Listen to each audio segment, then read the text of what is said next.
Pemirsa, 21 korban meninggal telah ditemukan dalam pencarian korban bencana longsor di Pitung Kriodo, Pekalongan, Jawa Tengah. Berikut data selengkapnya.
Ya, bagaimana perkembangan pencarian korban longsor di Pekalongan, Jawa Tengah? Kami kini sudah terhubung dengan Agus Rianto, Direktur Dukungan Sumber Daya Darurat BNPB.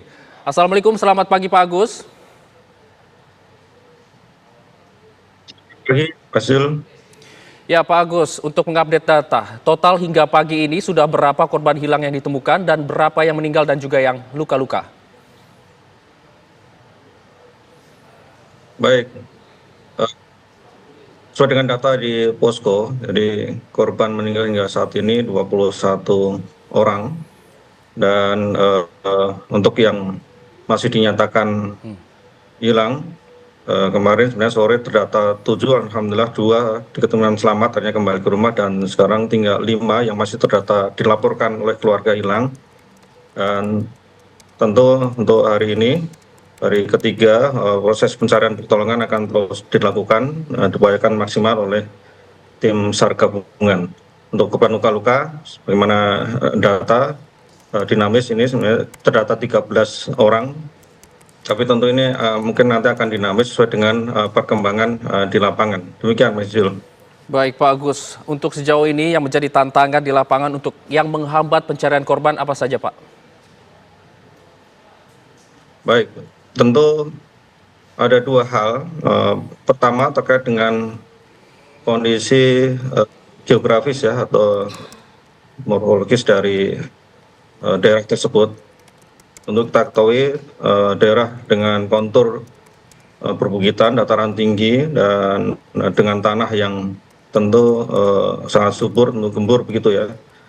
Berikutnya tentu juga dipuji oleh cuaca yang hampir setiap hari ini masih diguyur hujan, dan biasanya kalau sudah menjelang siang menuju sore itu kecenderungannya akan kabut turun dan hujan, sehingga ini tentu untuk keselamatan dari tim pencarian dan pertolongan juga akan melihat kondisi ini. Untuk itu tetap dilakukan pencarian dan pertolongan secara maksimal, namun kita juga melihat dengan kondisi alam yang ada. Demikian, Mas Ijul. Baik Pak Agus, sejauh ini bagaimana upaya pencarian yang dilakukan oleh tim dan apakah SAR gabungan sejauh ini menggunakan alat berat juga di lapangan?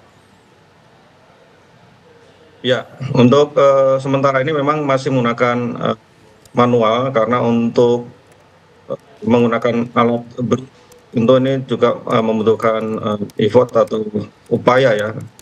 Kita ketahui bersama bahwa di lapangan ini juga ada beberapa spot aksesibilitas ataupun akses jalan yang masih terputus, dan perlu dilakukan pembersihan ya, puing-puing dari longsoran tersebut. Namun sesuai dengan data dari kemarin, sebenarnya alat berat sudah siap 2 unit dan diprioritaskan untuk peralatan yang memang alat berat dengan kapasitas ataupun dimensi yang kecil, karena melihat dari kondisi jalan yang memang kecil sehingga bisa masuk ke lokasi pencarian dan pertolongan tersebut. Diupayakan peralatan berat tersebut akan terus ditambah sesuai dengan kebutuhan di lapangan. Demikian, Mas Zul. Pak Agus, memang untuk wilayah di sana apakah memang rawan longsor atau bagaimana? Iya, memang demikian itu adanya. Jadi memang dengan kontur yang perbukitan dan tanah cenderung gembur ya, begitu. Kemudian aliran-aliran air juga di samping dari beberapa sungai utama juga ada beberapa aliran, katakanlah aliran-aliran sungai kecil maupun kemudian dari beberapa saluran air perpipaan yang karena longsor kemudian rusak, sehingga cenderung ini air memang melimpah dan kadang juga ini melintas di jalan, sehingga ini menyebabkan beberapa potensi aksesibilitas ini juga tertutup oleh lumpur maupun longsoran. Ya Pak, namun apakah sejauh ini masih ada resiko potensi longsor susulan terjadi? Ya, kalau terkait dengan potensi tetap ada, namun tentu ini kemudian disikapi atau disiagakan beberapa peralatan alat berat maupun peralatan-peralatan manual dengan beberapa personil yang standby di beberapa lokasi titik rawan longsor. Namun untuk beberapa khususnya aksesibilitas ini yang menjadi prioritas utama, karena untuk lokasi permukiman sendiri sebenarnya ini masih dari zona aman, artinya tidak dalam satu kawasan kemudian tertimbun atau menjadi area longsor, tapi ini lebih ke beberapa spot yang aksesibilitas maupun tentu tempat-tempat umum, katakanlah mungkin karena ini juga tempat-tempat yang memang indah ya, subur, kemudian mungkin beberapa spot juga tempat wisata, ini menjadi perhatian khusus untuk potensi adanya katakanlah masyarakat ataupun para pengunjung yang kemudian melintas, yang ini menjadi prioritas untuk diamankan. Demikian. Baik, Pak Agus, ini artinya untuk pemukiman di sana tidak diungsikan ya sejauh ini ya? Ya, sejauh ini secara masif atau struktural, secara komunal itu tidak diungsikan karena memang ya, untuk daerah permukiman aman.